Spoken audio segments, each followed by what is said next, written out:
Yeah, well, I think the pendulum will also swing because for me, there was an element of heavy music for a long time that was very nihilistic and everything's dark and everything's negative and so much hatred. But I feel like the pendulum has now swung so far where a lot of bands get up on stage and it's like a self-help seminar, or everything's just like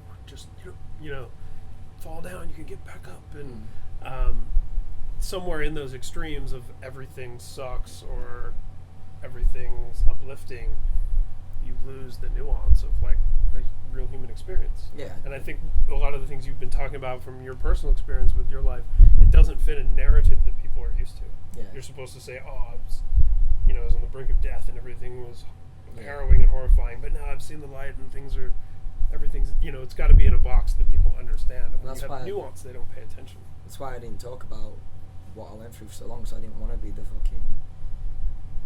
cliche drug addict, recover sort of like dude, you know what I mean? Because it's just bollocks. Redemption story. It's just bollocks. It's not how it is. It's not that's not what drug addiction's about, you know what I mean?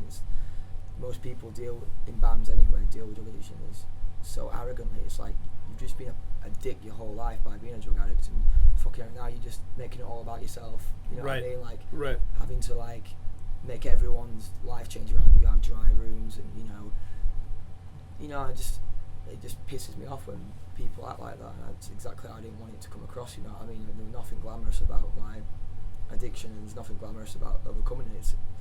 It's just something you have to do, you know what I mean? And yeah, like you say, some people, there's all the one side of it where it's all the fucking depressing, I'm in my bedroom, dark thoughts, and then there's the other side where it's like, it's all about, I don't know, yeah, like you say, get back up. It's all bollocks. It's all saying what people want to hear, because it's just, no one's just talking about the actual, like you say, real experiences and the real how stuff is. And I think that's why everyone's so messed up, because they don't know how to feel. The people are trying to tell them how to feel, and it's not real. You know? And combine that with what you were referencing about the need to be inoffensive at all times. Yeah, try and like make everyone happy, and not like, yeah, I want to say this about something, but then someone says, I have to go and try and pander to what they're saying as well. You just come off looking like a wet bastard, you know what I mean? Without any opinion on anything, you know what I mean? And then things never get discussed and solved because no one's being honest and expressing everything they feel. I don't think you have an honest opinion until you don't care about what people think of it, you know what I mean? And you can't. If everything you say, you're saying it on the basis that I've got to make all these people happy, you know what I mean? At the end of the day, I see people talking about religion and stuff like that and saying, I'm not religious, but trying to keep everyone else happy, and it's like, you don't think that, do you? Like, if you don't believe in religion, you must be able to see how bad of a thing it is, you know what I mean, for the world. And I don't know, that's it, you know. I guess people have got to worry about the fan base as well as like their opinions and stuff. Yeah, until it becomes fashionable to have this point of view, then yeah.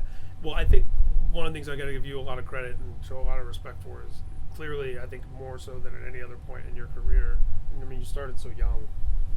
You seem really comfortable in your own skin these days, and really like you're making the art that you want to make, and you're saying the things you want to with Bring Me. Where do you see that going? You know, this was obviously a big risk, adventure, whatever you want to say, with this record, and it's been succeeding. How much closer can you get? Like, how close do you feel to like sort of being who you want to be and presenting yourself the way that it's most truthful to you? Yeah, I mean, I feel like that I'm there, you know what I mean? I think the difference between now and before is I didn't feel like a good person before, you know what I mean? So I was worried about what I was saying and what I was doing, whereas now I know who I am, and I know how I feel about things, and I know I'm a good person, you know what I mean? I know I'm not biased, or I'm not small-minded to anyone, you know what I mean? So I don't care what I say, because I know it all comes from a good place. Yeah. So even if someone tried to call me out or tried to make me slip up, I know I ain't got a malicious bone in my body towards anyone or anything, and so yeah, I don't have that fear that I used to have, I guess. Whereas like I knew people hated me, but I also hated myself, so it was just this constant negative circle of like I not really wanting to really open up about anything, because I didn't even know where I was at myself. Yeah. So yeah. And that's a self-perpetuating Yeah, I mean, there's always compromise. Oh, you hate me because of this? Let me give you some more of that then. Like I said, I was fighting, trying to prove people wrong, but at the same time I was doing this stuff that I wasn't happy about myself, you know what I mean? I was letting people down and making people worried, so but yeah, I mean, I guess in this job there's always a compromise with who you really want to be, because you're doing it, sometimes you just have to do stuff that you don't want to do to make people happy and to scratch backs and shit like that, you know what I mean? But that's, at the end of the day, I think we're in a position now where we can go down the path we want to. Absolutely, you guys are writing your own destiny, so to speak, at this point, and that's from all the work that you did to, and then things you survived to get to this position to be able to do that. So it's really, really commendable. And I know for the bands we cover, you know, at Alternative Press, Bring Me is like the band that the audience seems to really connect with the most, and I feel supporting the most. So it's great to see that. Yeah, it's cool. It's great to see through all these years, right? Yeah, man. Cool. Well, Ollie, thanks so much for talking to us. Cheers, dude. It's always a pleasure.